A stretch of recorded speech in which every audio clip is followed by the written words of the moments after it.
let's start out. I always start out with, you don't have to adjust your glasses. My hair is gray. I am old.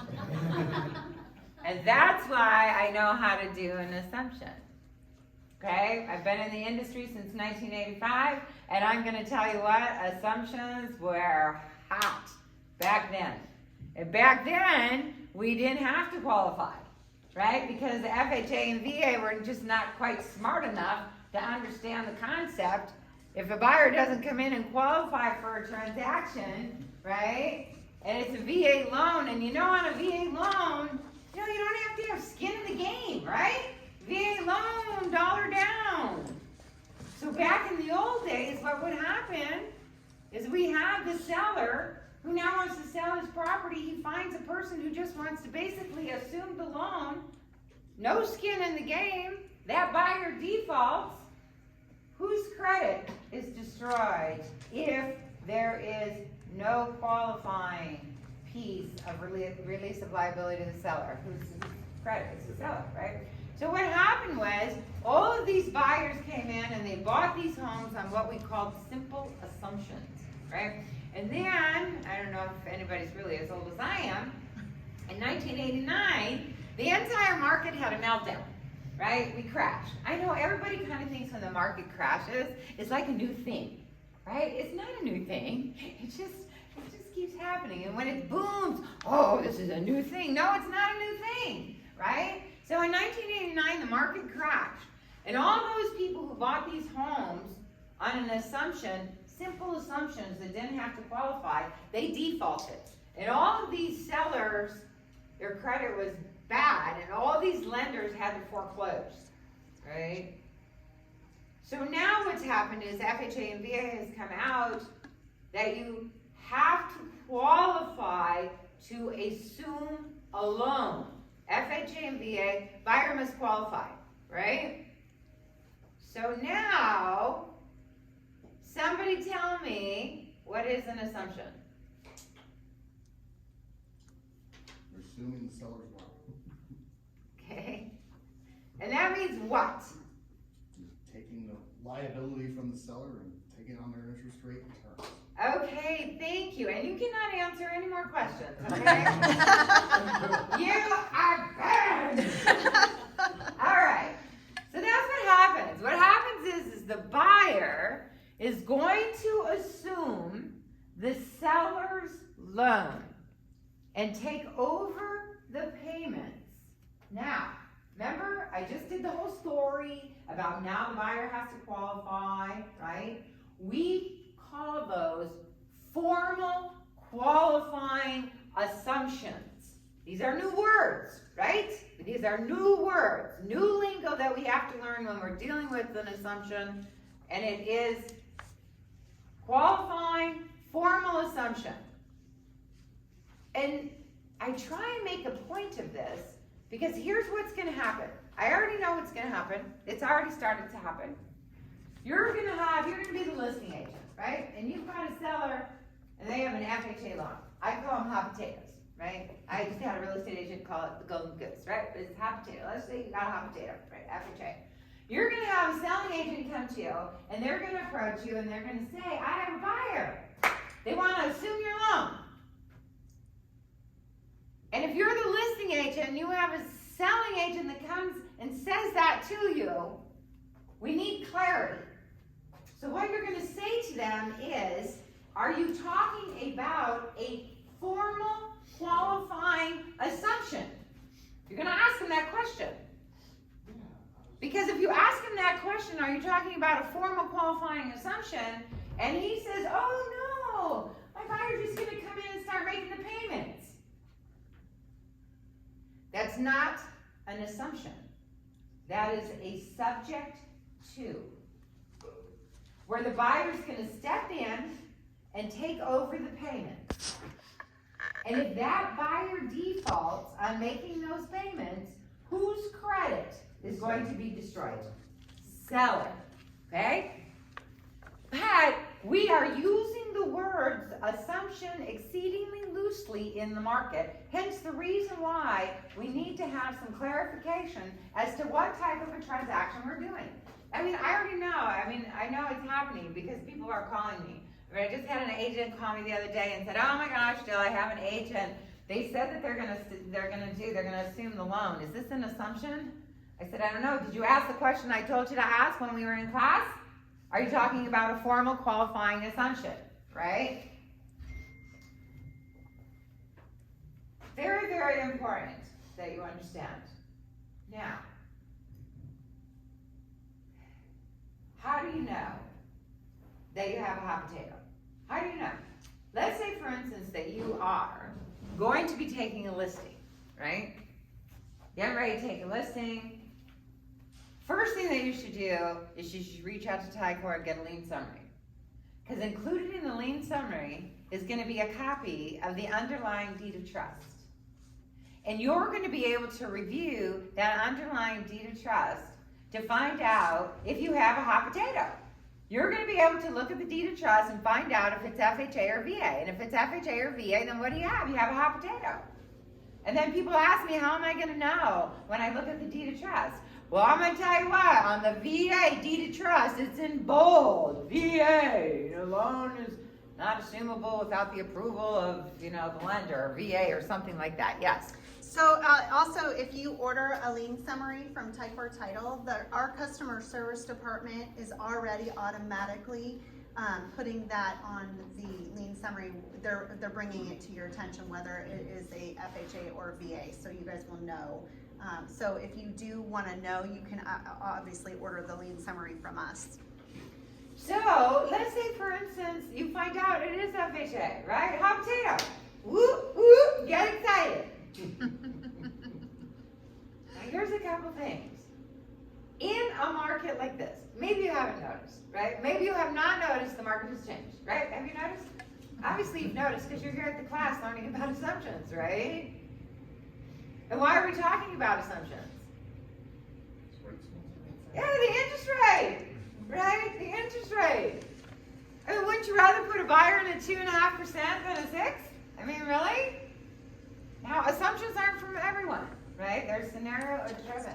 But here's the thing. If we could increase the transactions by 15%, 20% this year, wouldn't we be in a better place? Or maybe you all enjoy just sitting around not making money. That's cool, right? Whatever. Because if we don't start learning how to understand the market that we're in today, right? If you don't start understanding it, we're gonna leave you behind. Because this is what's gonna happen, because I'm not really sure that the interest rate is gonna be coming down tomorrow. So I feel like finally people are really taking the whole assumption thing seriously because, we've kind of now been doing this for a little bit of a time now where we're not making any money, right? I mean, I don't like not making any money. If I can spark 15% more transactions in the valley, I'm going to be pretty excited. Okay? So now let's go back to where we're at on our hot potato. We know we have a hot potato. You take the listing. The seller's loan is at 2.5%. It's FHA. He only has $30,000 equity. You are like, woohoo! Right? This baby's going to sell fast. It's going to sell fast. But now how are we going to convince the seller that we need to open up our minds to sell it on an assumption? What's going to be your talk track? Right? What's going to be your talk track? Well, for me, I'm not a real estate agent, but for me it's pretty logical, right? Oh, seller, you can sit here and you can wait for 6%. I think it's this interest rate 6%, 5.5%. 7.5, right? Is it 6? If that's not buy down, is it? It's in the mid. Okay, so you can wait for 6. You can wait for a buyer, right, who wants to pay 6% interest, or we could capitalize on what you have, which is a hot potato at 2.5% interest, right? We could capitalize on that. Oh, seller, it has to be a qualifying assumption. It's going to release you of any liability on that note. Don't we want to broaden our horizons so that we can sell this house quicker than 6 months?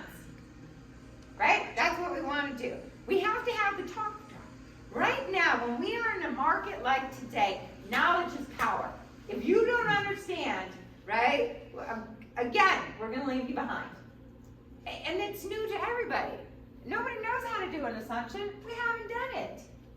So yes, are we going to have to work a little bit harder to understand what it is? Yes. Are we going to have to work to understand the talk track? Yes. Are we going to have to work to practice what our presentation is now to the seller or the buyer on assumption? Yes. Yes. Question. What happens to the equity?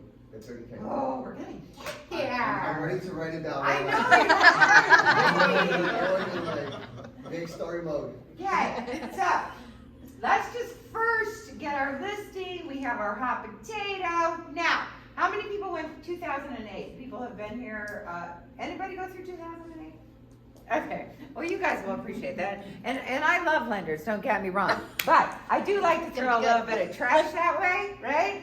So when 2008 hit, right, and everybody was doing short sales, I'm sure everybody heard short sale era, right? I'm going to tell you what, when we started doing short sales, these lenders, they were like a hot mess. Okay? Were they not a hot mess? They were a hot mess. They had no idea. They had no idea what they were doing. It was like, I don't know, it was like the short sale shuffle is what they were doing. It was very, very entertaining. But here's what happened. 6 months, 7 months into the short sales and a year into the short sales, every lender had a short sale department. Every lender knew exactly what they needed in order to do a short sale. Do you know what I mean? We had short sale packages from Wells Fargo, from Chase, from any type of a lender, we had that. We all got educated in that. Assumptions are new to the market today, okay? We are catching the lenders with their pants down, all right? Except for this lender. I'm gonna tell you, I've been working with them with day one. Getting answers and questions. I had questions, getting answers, and what do we need? I mean, they have been front and center. They've talked to their corporate. I mean, all these things are happening, right? But here's the thing. Because it's a new thing, we don't know how that lender is going to deliver the assumption package to the buyer so that the buyer can complete it and get it back. So if you're the listing agent, okay, you have a hot potato. We don't have 3-minute listings anymore. It's not happening. You got a lot of time. Have your seller call their lender and say, hey, I think I'm going to be selling my property. I want to do it on an assumption. How are we going to get the assumption package? Okay? Now, we did have a seller do this. We did have a seller to do this. And I'm going to tell you, it wasn't 3 days.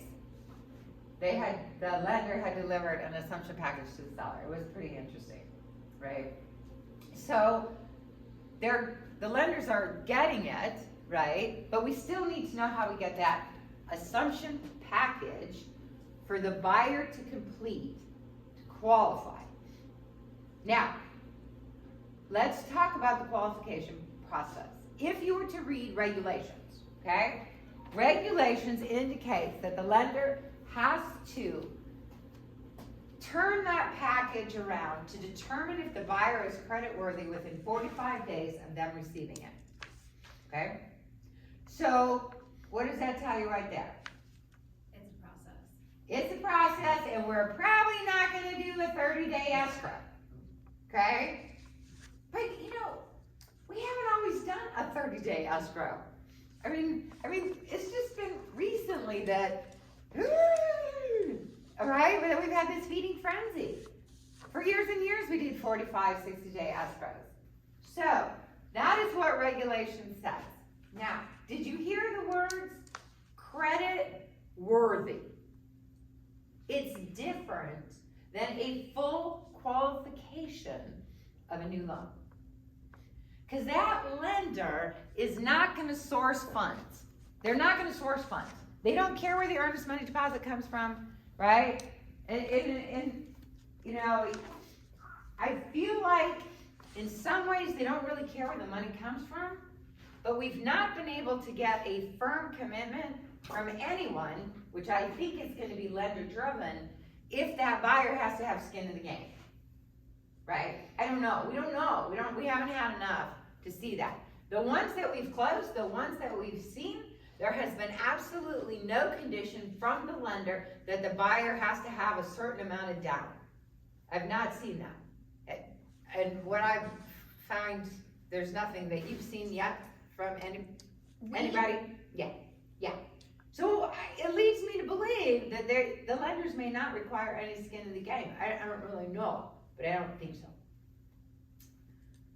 Okay? Everybody with me? Okay, now understand, yes.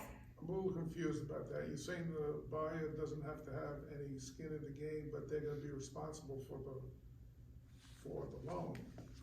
They'll be responsible for the loan, but skin in the game means money down. Like Oh, $10,000 okay. down, $20,000. You know, they had to come in with cash. That's kind of skin. You know, that's what I call skin in the game, right? If I go and I buy a house and I don't have to take any money out of my pocket, I just have to make the payment, right? It's really easy for me to walk away, right? Because I really haven't given anything. But I'm gonna tell you, if I put $50,000 down, Right. I'm probably gonna think twice on walking away without my 50. Okay? Yeah, that makes sense. Okay, Thank you. yes, no problem. I'm just warming up for a minute. Okay, everybody with me on that. Everybody with me on the part. If the seller has 27 years left on the loan, 27 years left on the loan, the buyer's gonna assume the loan and they will only have 27 years left on the loan. There's no re-amortizing the loan. There's no changing of the interest rate. There's none of that happens, right? They assume the loan as it is. Yes. What if that buyer already has a pre-approval letter? Do they have to fill out this assumption package? Yes. Yes. Because they got a pre-approval letter from a regular, probably institutional lender. Understand, unfortunately, our local loan officers are not going to be involved in the assumption process. You will all be dealing with the seller's lender direct. And eventually, all of the lenders, trust me on this, all of the lenders will have created some form of an assumption department. Because, understand, as I am educating you on assumptions, the lender has to educate their staff on an assumption, right? Because we had a seller call their lender, and they did the little thing, hey, I'm thinking about selling my property, I have an FHA loan, it's assumable, how do I get the assumption package? And the little processor says it's not assumable, and we said, call back. Ask for a manager. This is like 3-4 months ago. Call back, ask for a manager. She called back, she asked for a manager, and yes, it was assumable, but we already knew it was assumable because it was FHA. Okay? So there's no wiggle room there, right? There's no wiggle room, like it's the law, like if it's FHA or VA, that's straight up yes, assumable. there's no wiggle room. Yeah. That was my question. Okay. So any FHA or VA loan is assumable? Okay, so any FHA or VA is assumable. I was under the impression that the USDA FHA loan was not assumable. I did a class just this week, and the lender had indicated to me that the USDA FHA was assumable. So, there's some things I just don't know for fact, and here's the reason why. How many people have tried to call the IRS? Anybody? Yeah, we order breakfast, and we order lunch, and then we have cocktails, and then we do dinner. That's how it is with FHA. And with so many lenders that are involved, nobody really can get a firm commitment on that. So I'm gonna go with FHA and VA loans across the board are assumable, okay? That's what I'm gonna go, because if you look at the deed of trust on the very last page, the paragraph that says that the loan is assumable, right? It doesn't say assumable, but, right? Doesn't say that. It doesn't say assumable, but I need 10% down, right? It doesn't say any of those things, but I do believe that the lenders are going to have some form of leeway for preference, okay, on the actual assumption.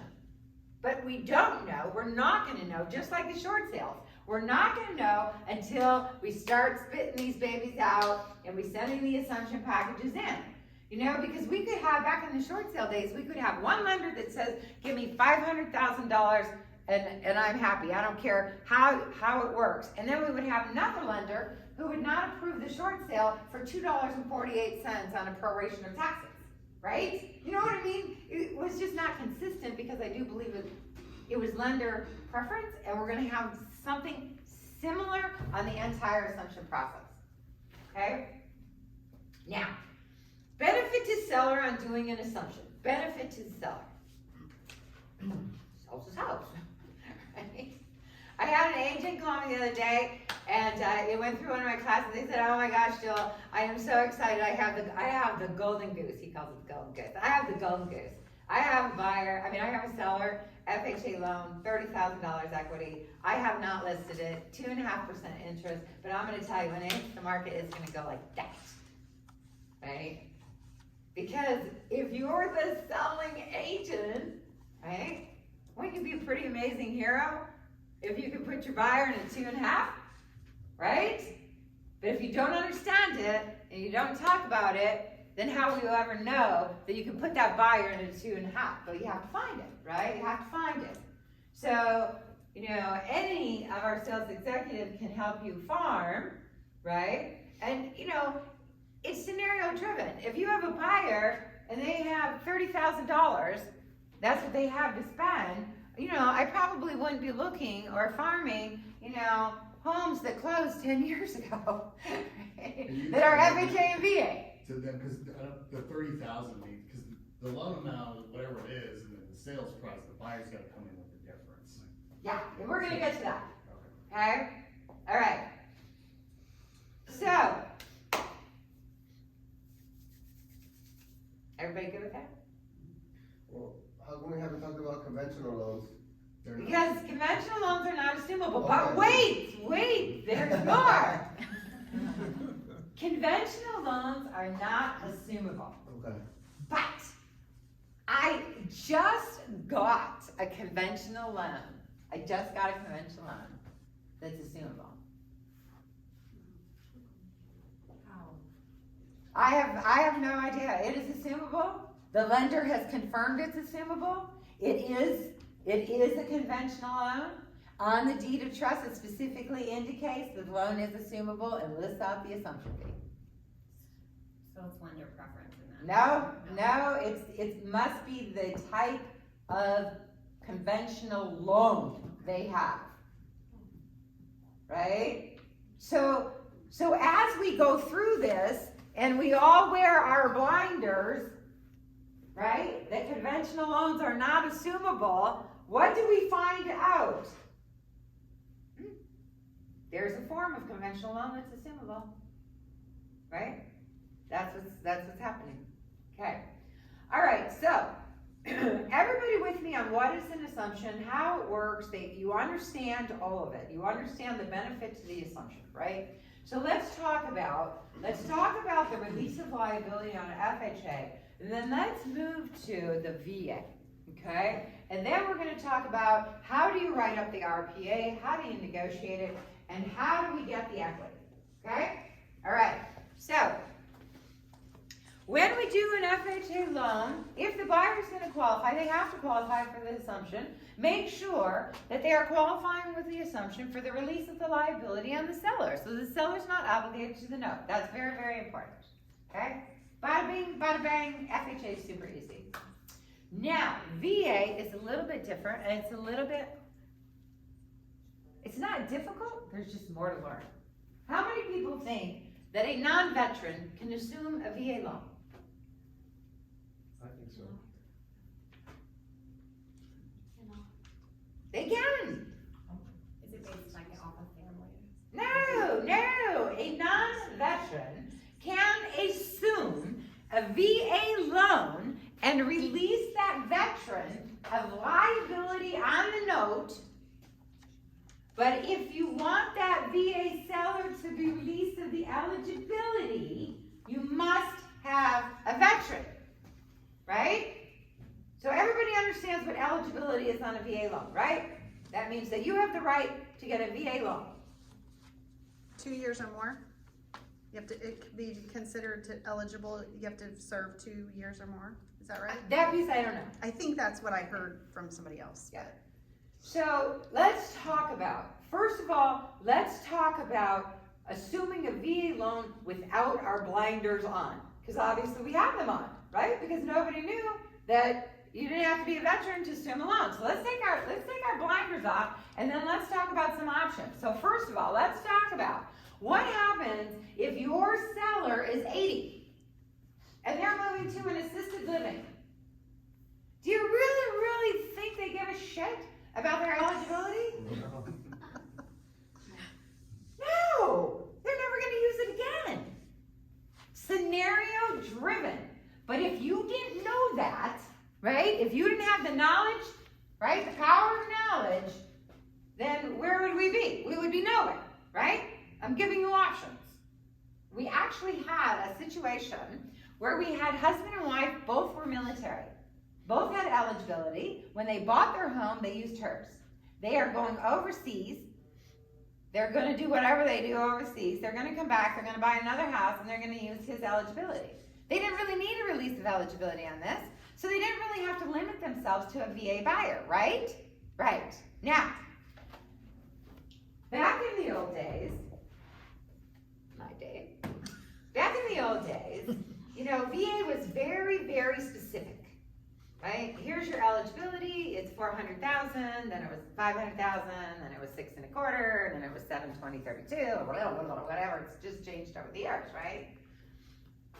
It's kind of unlimited now, right? But I doubt very much, I'm pretty sure, that there's no lender in town that's gonna give a VA loan to somebody who's been in the military for 2 years at $1.2 million. Not gonna happen, right?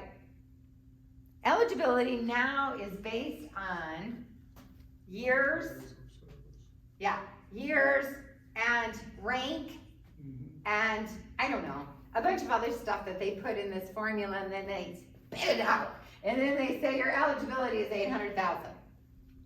So, what happens if your seller has a VA loan, they want to assume it, 400,000 is the loan amount, but you know what? His eligibility limit is 800,000. And he's gonna move to Arkansas. And he's gonna buy a home and he only needs 300,000. Has he maxed out on his eligibility? No. Is it possible that possibly he has to have that release of eligibility? No, because he's gonna be able to use 300 because his max is 8. The reason why I bring up the scenarios is because I don't want people to go into VA loans with the blinder on. Because there's options. It's scenario driven. Take a look at what your situation is. But you're never going to know if you don't have the power or the knowledge to understand what you're doing, right? Be having the discussions on what we're doing. So I just gave you several options where you could possibly have, you know, a non-VA buyer buy on a VA loan.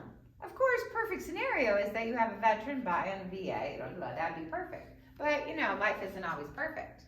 And again, assumptions are scenario driven. It's not going to be for everybody. It's not going to work for everybody. But I'm going to tell you what. If I'd like to be in a landlord, okay, I'm going to tell you what.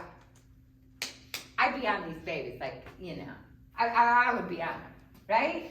Because on the people that don't have a lot of equity, I mean, you could buy a house for $10,000 at 2.5% interest, which is like pretty amazing, right? So I'm not really sure why people aren't really getting into it a little more, because it's pretty good. Yeah, is it going to take you 45 or 60 days to do it? Yeah, well, who cares, right? Smoke a deal, 2.5%, put a renter in there, keep it for 4 years. Sell it down the road, whatever the market looks like, doesn't really matter, right? So it is a good deal, and I know that most people think, oh my gosh, if it's such a good deal, it's probably not real. It is real. But the reason why it's a little bit way out here is because we don't know about it, right? We don't have the knowledge behind it, we haven't done the research behind it, and here's the thing. We haven't tried it. We have not tried it. Well, we have people trying it now, but we haven't really tried it. So now, let's talk about what's it gonna look like when you're doing the RPA. Everybody get a piece of paper and a pen out, because I don't think I have a whiteboard. Oh my gosh, I do.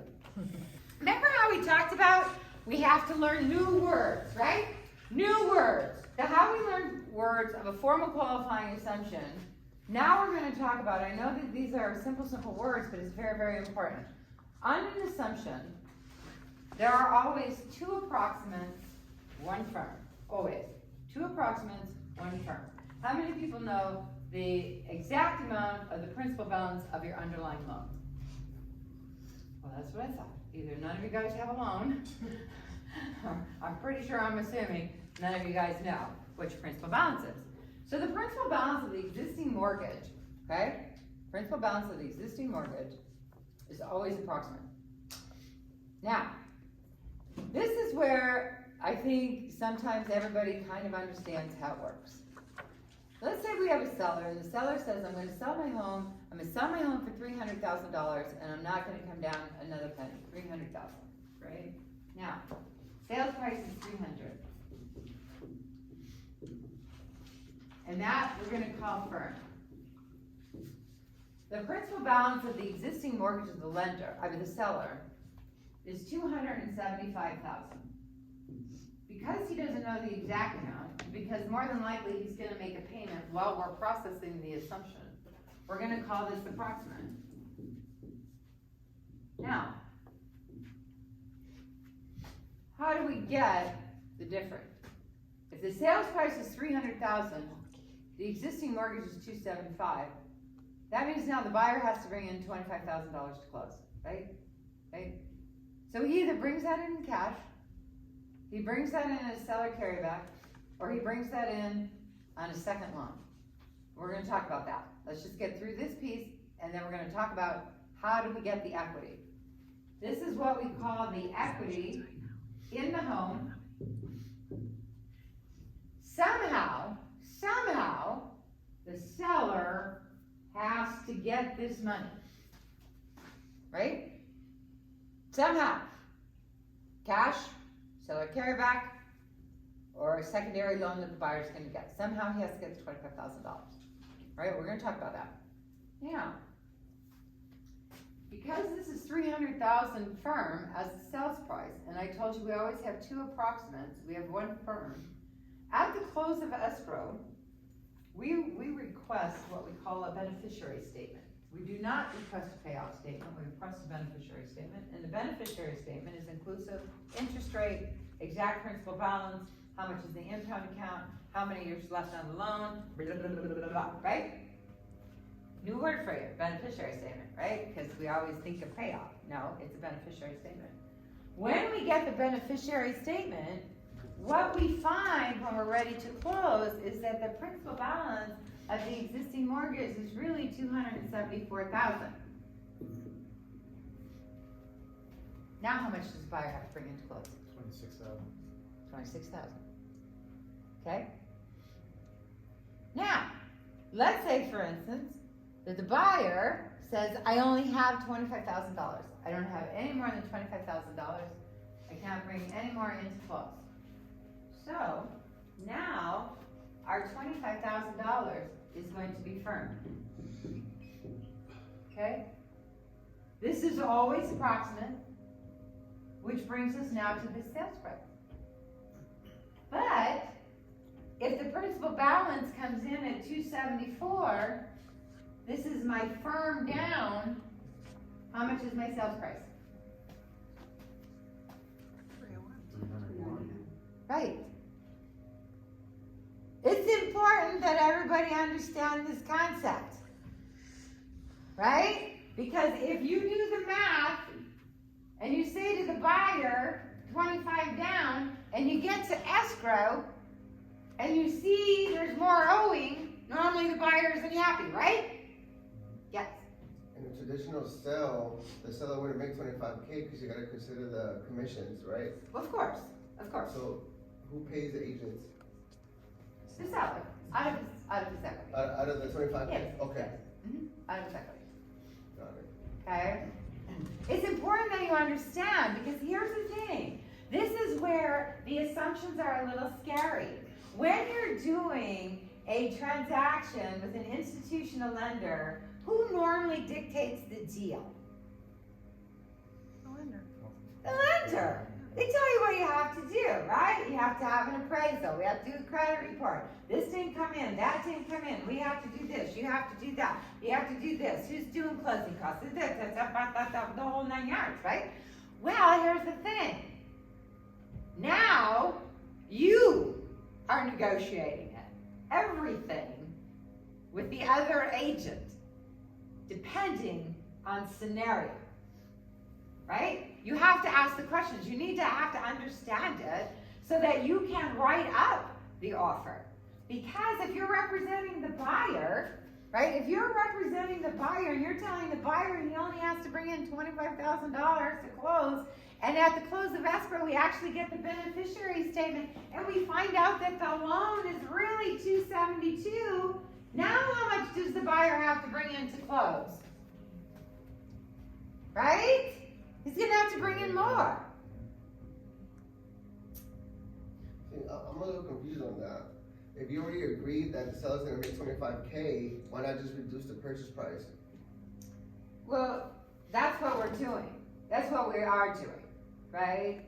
So if he's bringing in, that's what I'm trying to explain to you is the difference on if you have a sales price that's firm or you have a down payment that's firm.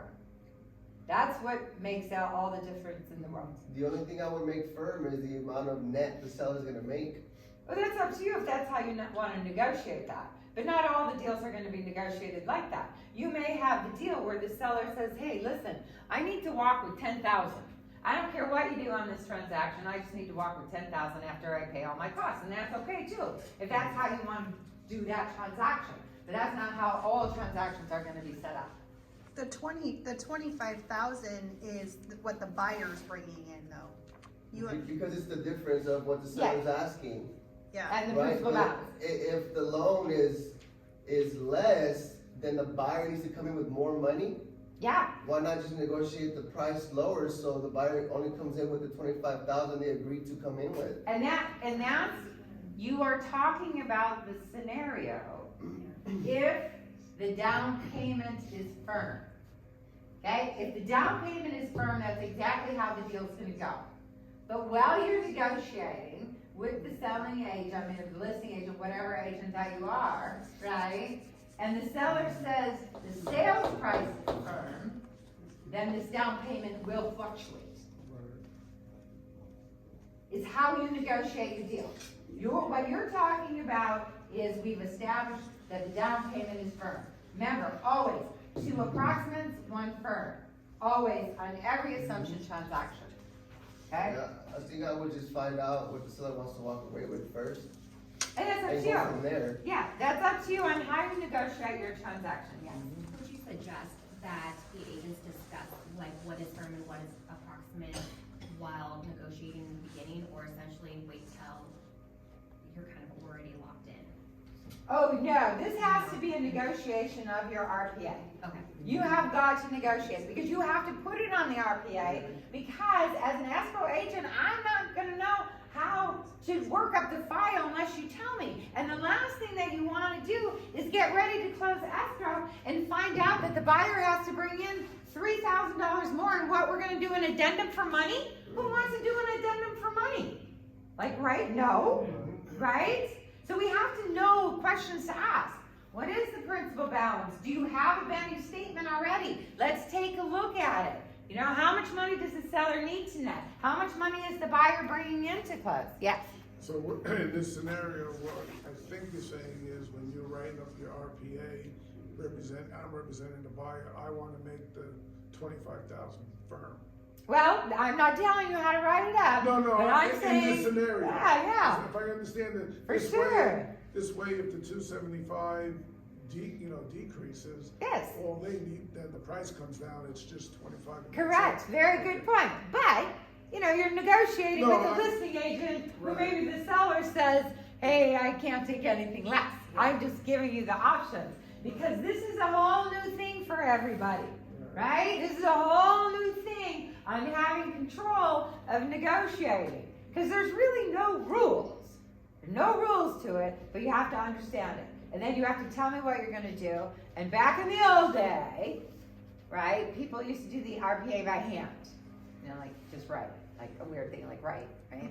So now they do everything on the computer. So what I'm telling everybody is put it in your special instructions so that we know what to do.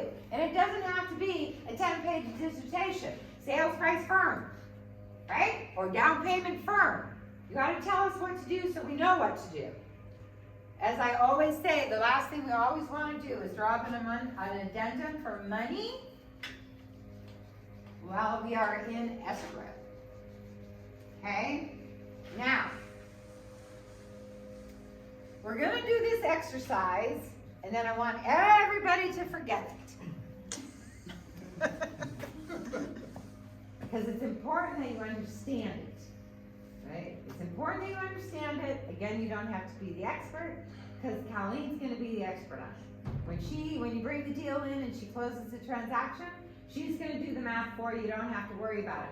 But here's why you have to understand it. It could make a difference in between what the buyer has to bring in to close. So let's talk about it.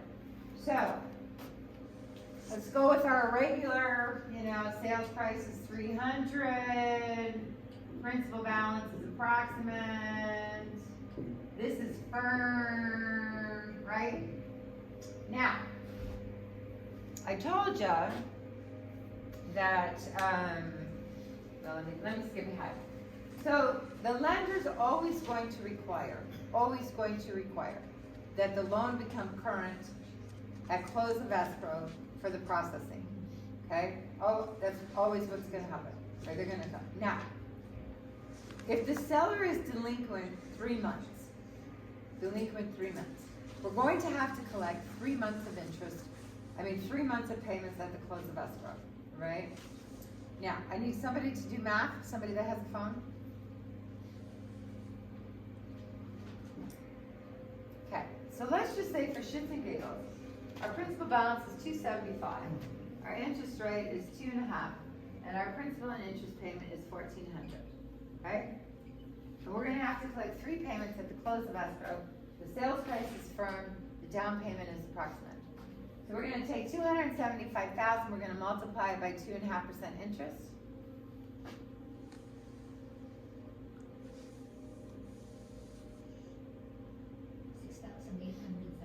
Okay, divide that by 12. 572.90. Okay, so let's go with 573. This is our monthly interest at this interest rate, at this amount. Remember I said this is the principal and interest payment, correct? Somebody subtract 1,400 from 573. 827. Okay, 827. 827 is my principal payment, okay? It's my principal payment when I make the first delinquent payment through escrow. Remember, I'm collecting 3 through escrow, right? If I take the 827 and now I subtract it from the 275, what's my principal balance of the existing mortgage? Somebody do the math? 275, let's say 27. 274, 173. 173, okay? Now, remember, our sales price is firm at 300,000. Now I'm subtracting this principal balance. Now the buyer has to bring in $827 more. Got it? So if I'm collecting 3 delinquent payments through escrow, the sales price is firm, right? What is 8 times 3? 24. Is the buyer ready to bring in an additional $2,400 at close of escrow?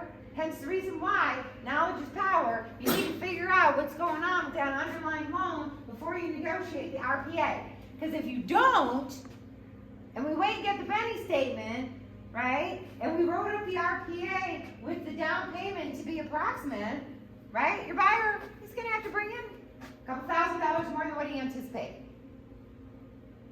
Okay? So are you saying you suggest the agents get when they have this, say they have a listing, they would ask the escrow officer to order the Benny statement prior to even putting it on? No, Oh. no, here would be my you're not gonna get the Benny statement until the buyer's already qualified. But I mean, everybody's online with their mortgage company, right? You can pull a status, figure out what the principal balance is, and figure out how delinquent the loan is. That's what we're looking for. We wanna make sure the loan isn't delinquent, Got it, right? okay. Yes. So to make sure I'm understanding correctly, if the seller is delinquent, the buyer assumes the amount that is delinquent when they come in at the close of escrow. They don't assume the amount, no. But what happens is when the seller makes those delinquent payments through his equity, through his $25,000 that he's gotten, whatever, when he makes those payments, every time he makes a payment, that principal balance comes down, right? And there's no approximates or sort ofs when we close escrow. Everything has to be right down. So as we keep reducing this by the 3 payments I'm collecting through escrow, that keeps bringing the principal balance down lower, Okay. right? And if you wrote it up with an approximate down payment, right, buyer's gonna have to bring in more money. Good point. If you are representing the buyer, maybe you always wanna have a firm down. But you don't know the deal, right? You don't know the deal. I mean, you may turn out to be the listing agent, right? You're like, oh, no, I learned this in class. That buyer, that's gotta be an approximate down, you know? So, again, the power of knowledge is really, really important when you're dealing with assumptions, because I think that you guys can already see there's a lot of variables here, right? And we don't know them because we haven't done them. So, now, let's move on and let's talk about, is everybody good with that? I mean, just so I understand, so the 3 delinquent payments was just for this example? Yes. Assuming the seller didn't pay 3 months? Yes. Okay. Yeah, yeah. That I have read through some of the assumption packages that we are getting from the lenders, and what they are saying is they won't even process the qualification until the loan is current. I think that's good. Yeah, but I'm not saying that that's gonna happen for all the lenders, right?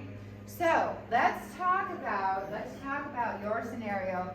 How do we get the money? How do we get the money? Okay? Because every class I teach, everybody gets all freaked out. Yeah, but everybody's got a lot of equity here. Ooh, ooh, ooh. Again, putting our blinders on, right? Again, putting our blinders on. So let me give you an example that's gonna take your blinders off. So we have a lot of people that are still coming from California. They're selling their home, right? They're selling their home.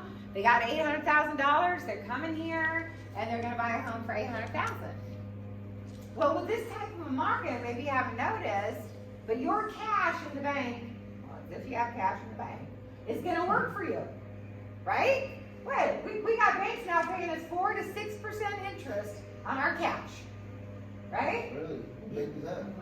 Yes. America First is offering a one-year CD 4% interest. America First is right now, right? So if I have 800,000 and I'm coming to Vegas and I can assume a loan for 2.5% interest, and I can take my 400,000 that I don't need, right, as this down on this, and I put it in the bank, I'm gonna make money in the bank. Before we didn't really care, because we didn't make money on our cash. So let's just take all my cash, and put it here. We didn't really care. But now, when you're making money, when the interest rate is now working for your cash, we may have people that say, I'm not gonna pay cash. Shoot, if I can make 6%, right, by putting my money in some special long-term CD at Bank of America, I can get 6%, and I can get an interest rate at 2.5%, and the equity difference is $400,000, I got it, right? Hence the reason why we have to take our blinders off, because here's what I do know. As long as I have been here, and that's a long time, Las Vegas is normally not always cash poor. Do we have some cash poor? Yeah, we have some cash poor, but not everybody's cash poor. And what did I say at the very beginning? An assumption isn't for everybody, right? Scenario driven. But if we get 15%, that's going to be a good thing. Okay? So we get the difference between the sales price and the principal balance of the existing loan, possibly via cash. Okay?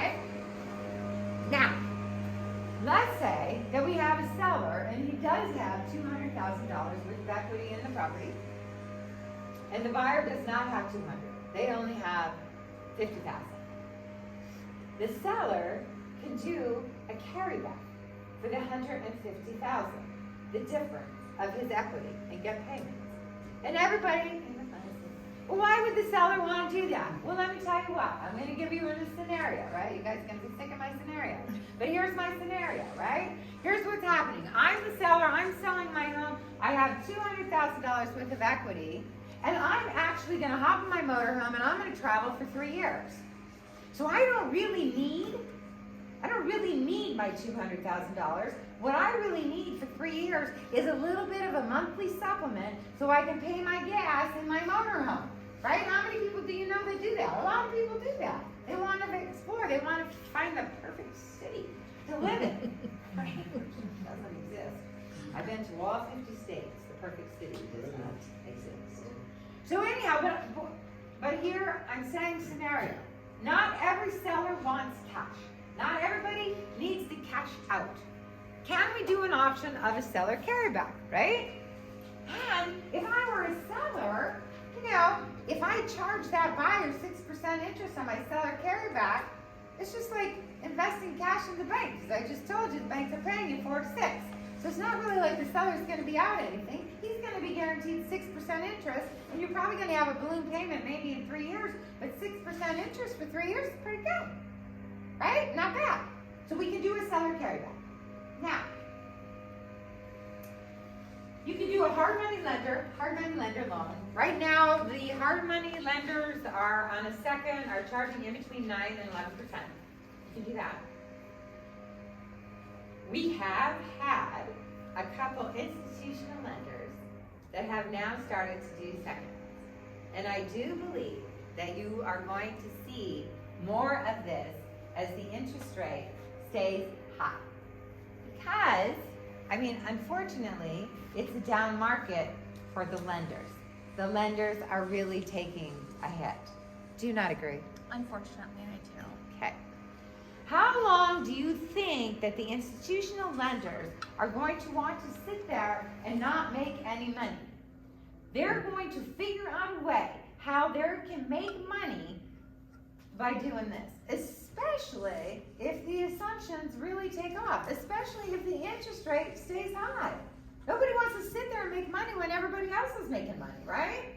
They're going to figure it out. They just haven't. We have had a couple institutional lenders come to me and say they have started to do seconds. Okay? So we have option for equity, yes. So on the carryback, is that assuming that the home has no mortgage? No, the carryback, they're assuming the first. The buyer is stepping in, it's FHA and VA. I know you came in a little bit late.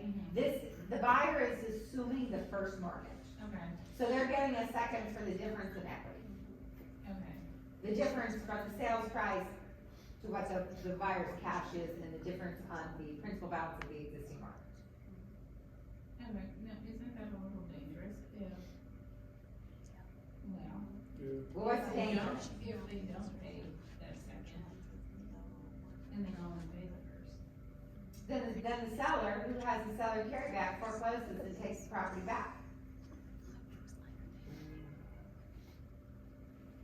The seller has a second on the property.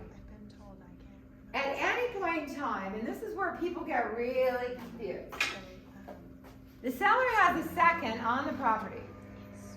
At any point in time that the buyer should default on that first, and the seller makes that loan current on the first, because he has the second. So he's coming in with money to make sure that that payment gets paid on the first. He has the right to foreclose. Even if his loan is current, it doesn't matter. He has the right to foreclose because now he has delivered money to the first on behalf of the buyer. So he can foreclose. And everybody they don't understand that piece, that a second lender can foreclose on the property, take the property back, but obviously they're going to have to make sure that the payments on the first continue. Or that first lender now has the right to foreclose also. Yes? What if, that's a crazy scenario, but what if the purchaser while, so the seller pays the first, makes it whole. Now tries to foreclose on the second, but the person living there pays the second. Where does that leave the seller? He just laid out money on the first. In order for that to happen, in order for them to not continue with the foreclosure proceedings, that buyer has to make that seller whole with whatever money he's put out. And until that time, the seller can continue to foreclose on the property. Okay? So it's like the buyer has to come in and redeem, right, the money that the seller put out for him when he was in his second position. So really no risk in that. No risk, but we have to give that information to the seller. Oh, seller, if they default, you are going to have to foreclose. Statutory foreclosure, 120 days. Take the property back. I'm going to tell you what. If that buyer brought in $50,000 and then defaulted, I can take the property back and I can resell it again. I don't know, maybe not that bad of a deal. Yes. What was your name? Jill. Jill. So what happens if the property doesn't appraise or it's worth $290? At what point if? At point of assumption? Yeah, like they're trying to do an assumption, and property value is lower than what the seller wants. Oh, well, that, I can't help you with that piece. I can't help you with that piece. Okay, let me ask you this, is there appraisals involved? Okay, so let's talk about it because it comes up in class all the time. So, most lenders will not require an appraisal because here's the bottom line. The loan is the loan is the loan. It doesn't matter what the value of the property is, the loan is still going to be the loan, right? So really, in the lender's eyes, they don't really care what the property's going to appraise for, because even if the property appraised for the exact same amount as the loan is the loan. The loan's not going to change. It's still going to remain the same, unless the entire industry gets into a short sale problem again. Then the lender's going to care, right? But right now, you know, we did a short sale just recently. We did one. We did a short sale just recently. So yeah, but we're not there. You see what I'm saying? We did have an assumption with an assumption package. The lender did require the appraisal. Okay, so the lender's going to require the appraisal, right? There's no discount points. You know, there's no origination fee. I mean, the costs are less. You know, the processing fee can't go any more than $900, and the assumption fee on FHA is, I think, $350. The assumption fee on FHA, just say, don't write this down, is $350. The assumption fee on VA is like $500 plus a half a point of the principal balance. Okay. Not a lot of cost. Not a lot of cost. Okay. Just a short sale, you said. Pardon? Just a short sale? No, assumption. Oh, okay. Yeah. So now, there's a couple other things. I know we're running late, right? I know. It's okay, you're gonna talk about the lender's policy? I have two more things. Okay. And I'll do this really fast. You can see I got really excited about these assumptions, right? Okay. Now, everybody has an impound on their account if it's FHA or VA, right? If I'm the seller and I have $800 in my impound account, do you really feel like I'm gonna give it to you for free? Because I like you? No. I'm gonna wanna be paid that. So, if you are writing up the RPA and you are asking for prorations, and we wanna make sure that the seller is reimbursed for his impound account, you have to put in your special instructions, you know, full prorations including impounds and interest. Because, here's what's gonna happen. Let's just say, for instance, we are closing on January 15th, right? January 15th. Who's gonna make the February payment? The buyer? Buyer. Somebody says buyer. Anybody else? Closing on January 15th. We're having full prorations. Who's gonna make the February 1 payment? We have one buyer. Doesn't really matter. Doesn't matter who makes the payment, and here's the reason being. Because if you are going to do full prorations with the impounds and interest, remember, when we make the February payment, it pays interest back to what? January 1st. Okay? So, when you rent, you pay, you live. When you have a home mortgage, you live, you pay. So when we make the February 1 payment, pays interest back to January. If the seller makes the February 1 payment, we're gonna charge the buyer from January 15th to the end of the month, and on paper, we're gonna turn around and give that money over here to the seller.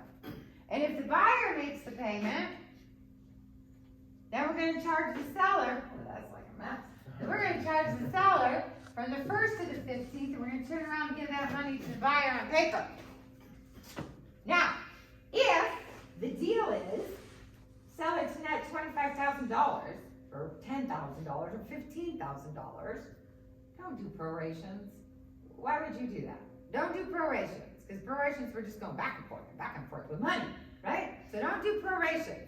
If the seller wants to net $15,000, then we'll just do the transaction so he nets the $15,000, but we don't have to reimburse him now for impounds, and then we have to take the money and we have to pay for the interest, and then we have to do this and do this, and then we have to do this and do this.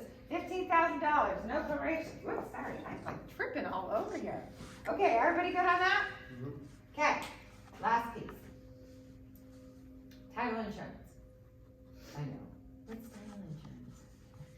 So, when we're doing a transaction, okay, and it's a buy-sell transaction, and it's with a new lender, we issue 2 policies. First policy is an owner's policy. I know everybody's familiar with that. Owner's policy ensures the buyer that they have marketable title. They can buy it today, they can sell it tomorrow, and there won't be any debt on the property that they didn't agree upon, okay? First policy we issue. Second policy that we issue is to the lender and ensures them that they are in a first lien position. So when we're issuing a lender's policy, everybody thinks we're guaranteeing them that the loan's not gonna foreclose. I don't know how we would ever do that. What we're guaranteeing them is their lien position. They're in the first. So if we're doing an assumption, we really don't have to do the lender's policy. They're already in a first, right? They're already in a first position. So bada bing, chada ching, less money that the buyer has to pay at closing. You can see how we're going, less money, less money, less money. Now, we may have a lender that may require a lender's policy. Okay, we'll have to give it to them. But there's no reason for them to get another policy that says that they're in the first position, because they're already in the first position. So we have less money, less money, less money that the buyer has to pay or the seller has to pay at the post office. Okay. I know I went over, I greatly apologize, I try and keep it like right there, but it's super, super hard, and we started late, there you have it, right, we started late. Anybody have any questions?